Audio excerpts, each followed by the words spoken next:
Yo, it's your boy YoungMully. Now check this shit out, gang. Once again, gang, Manchester United make the headlines. Erik Ten Hag becomes the first Manchester United manager in over 100 years to lose their first 2 league games. Not even motherfucking Ule did that shit. Not even David Moyes did that shit. And at this moment, man, it's official. Since 1921, Erik Ten Hag has made the worst start at Manchester United of any manager. So far, Manchester United have lost 2-1 to Brighton and 4-0 to Brentford. And on top of this shit, any Manchester United player is yet to score a single motherfucking goal. The only goal they scored was an own goal against Brighton. And to make things worse, the next game is against Liverpool. And if y'all check the last 3 games against Liverpool, Manchester United have lost 4-0, 5-0, and 4-2. So it's safe to say, and confidently so, at this moment, this rat, it looks like it's set to continue. Now gang, there's 2 ways to look at this whole mess. There's one perspective from the board perspective and another one from the manager perspective. Now we're gonna keep this shit short because you already know what's up.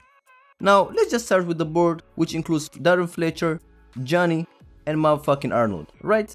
It's unfair for any manager, let alone a manager who's coming to the Premier League for the first time, to leave him with a squad like this. Because the squad is highly imbalanced right now. They got too many center backs, the midfield is floating dookies, and the attack has no depth.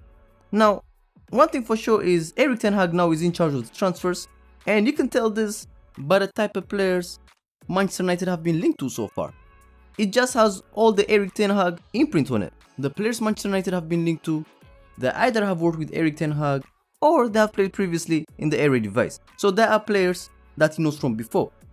And this just speaks the volumes of the board. They don't have a scouting system in place. We've already mentioned these points before in previous videos.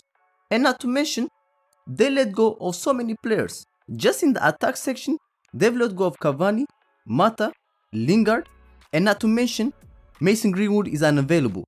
And they haven't replaced none. The only attacking addition they've made is Christian Eriksen. Now, for example, gang, let's look at the case of Cavani. They let go of this homie. And right now they're getting linked with players such as Arnautovic and Morata.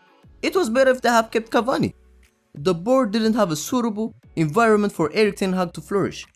There is no scouting system in place, there is no structure, and considering that Erik Ten Hag is relatively an inexperienced manager, this job is fast becoming too big for this guy. He has to learn so fast at one of the hardest jobs in the world football.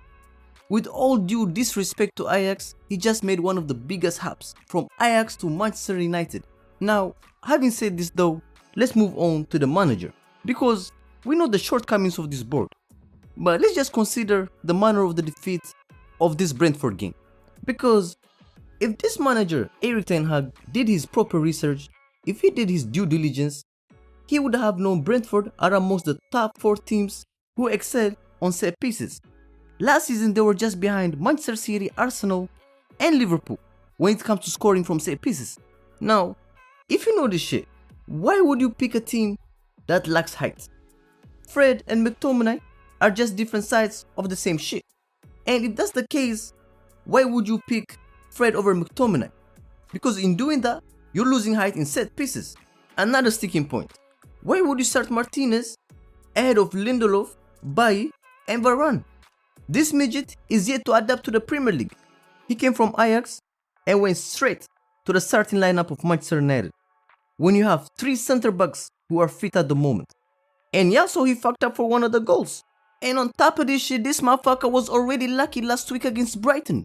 He could have considered a penalty when he pushed Danny Welbeck on the back. He was absolutely shit against Brighton. And yet he started the second game with Harry Maguire. Another Erik Ten Hag mistake. Especially in the first half. Why was Christian Eriksen playing a defensive midfield role? Why again? Why? Can you just tell me? This Manchester United defense cost £250 million. And it's still this shit. That's the motherfucking budget of my home country for the last 10 years. This Man United squad today cost 424 million. The squad of Brentford cost 55 million. As much as that midget. Now, we know the board has been incompetent for a very long time. But Erik Ten Hag actually fumbled the bag out here, man. We gotta keep it Hannah. He done fucked up. And this is just the second game. Like, motherfucker gotta learn way faster than he's doing at the moment. After the game, man, he said, new signings? Yes. We need new players and quality players. We will try and convince them to join us. Only when we stick together, we will overcome it. The manager is the main responsibility, and I take that. Now, gang, Manchester United have officially hit the desperate mode. Motherfuckers saying, we will try and convince them to join us. They finna beg the players right now, man.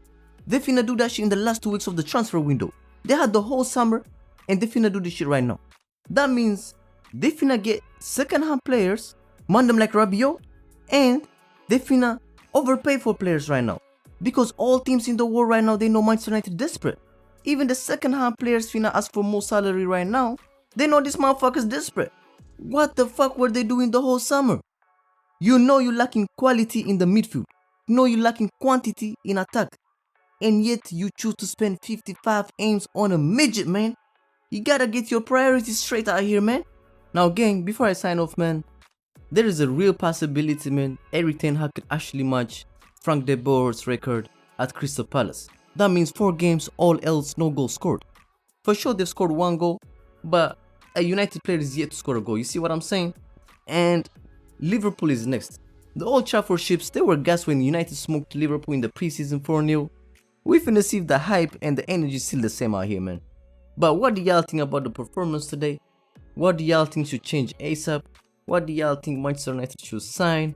Because this right now, man, is midlife crisis, man. And lastly, do y'all think it's possible that shit can get worse than this? Let me know your thoughts in the comment box. It's your boy YoungMully. Let's subscribe. It's my fucking late.